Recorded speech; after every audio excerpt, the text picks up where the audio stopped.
NEET छात्रा मामले में लगभग 3 सप्ताह से भी अधिक दिन हो गए, लेकिन अब तक पुलिस किसी निष्कर्ष पर नहीं पहुंच पाई है कि आखिर छात्रा के साथ हुआ क्या था।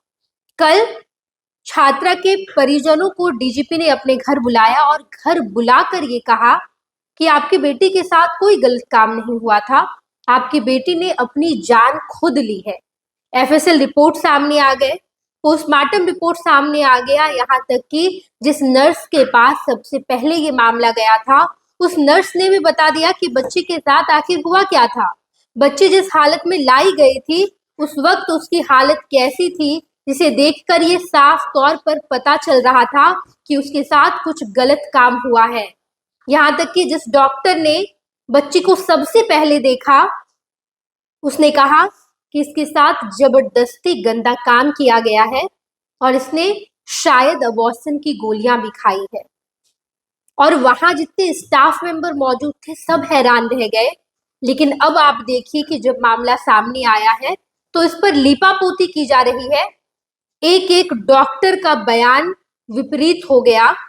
परिस्थिति को देखते हुए डॉक्टरों ने अपने बयान बदल दिए, लेकिन एक नर्स ने हिम्मत दिखाई और नर्स ने साफ साफ बताया कि पीएमसीएच पोस्टमार्टम रिपोर्ट में जो भी बातें लिखी गई है सारी बातें सच है। ये हम आपको स्क्रीन पर पोस्टमार्टम रिपोर्ट दिखा रहे हैं, जहां पर ये बातें साफ साफ लिखी गई है कि जब पोस्टमार्टम किया गया तो बच्चे की स्थिति कैसी थी, नीट छात्रा के शरीर के किस किस भाग में किस तरीके की चोटें थी, सब कुछ डिटेल्स में बताया गया है कि कितनी सेंटीमीटर की चोट कहाँ पर थी, कैसी स्थिति में थी नीट छात्रा। और उसके बाद जब नर्स का बयान सामने आया तो नर्स ने भी कहा कि बिल्कुल यही स्थिति थी। प्राइवेट जगहों पर झाग दिख रहे थे और ना जाने ऐसे कितनी बातें कही गई कि खरोच के निशान थे, नीले रंग के दाग थे शरीर पर, काले धब्बे हो गए थे और ये सब कुछ चोट के निशान थे। जान जाने से पहले लड़की ने बहुत संघर्ष किया। ये तमाम बातें सामने आई, लेकिन अब जब पोस्टमार्टम रिपोर्ट सामने आ गया, एफएसएल रिपोर्ट सामने आ गया, जानकारी के लिए हम आपको बता दें कि एफएसएल बिहार पुलिस का ही भाग है, कोई ऑटोनमस बॉडी नहीं है कि अगर उसने कहा और बिहार सरकार या बिहार पुलिस नहीं मान रही है, बल्कि एफएसएल बिहार पुलिस की भाग है, बिहार पुलिस का ही एक विभाग है। और जब एफएसएल रिपोर्ट सामने आया तब भी पुलिस ये मानने से इनकार कर रही है। कल पुलिस के सबसे बड़े अधिकारी, पुलिस विभाग के सबसे बड़े आला अधिकारी, उसने परिजनों को बुलाकर ये कहा कि आपकी बच्ची के साथ कुछ गलत नहीं हुआ है, आप इस बात को मान लीजिए कि उसने अपनी जान ली है।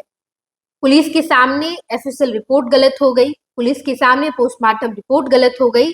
केवल पुलिस जो कर रही है, पुलिस के कर्मी जो कर रहे हैं, बिल्कुल वही सही है। चाहे शुरुआत से आप ले लीजिए, एसएचओ रोशनी कुमारी ने जिस तरीके से इस पूरे मामले में लीपापोती की, हेमंत झा ने जिस तरीके से पूरे मामले में लीपापोती की, या एएसपी अभिनव कुमार ने पूरे मामले में लीपापोती की हो, पुलिस कर्मियों का बयान, पुलिस के कर्मियों ने जो कहानी बनाई उसी कहानी को सामने रखकर जो सचमुच में हुआ है छात्रा के साथ उसे दरकिनार किया जा रहा है। अब तक पुलिस इस पूरे मामले में निष्कर्ष पर नहीं पहुंच पाई है। कहा यह भी जा रहा है कि इस पूरे मामले को सीबीआई को सौंप दिया जाएगा और वही इस पूरे मामले में निष्कर्ष निकालेगी। जैसे जैसे अपडेट सामने आ रहा है इस पूरे मामले का, सब कुछ हम आपको बता रहे हैं। आप देखते रहिएगा फर्स्ट बिहार झारखंड।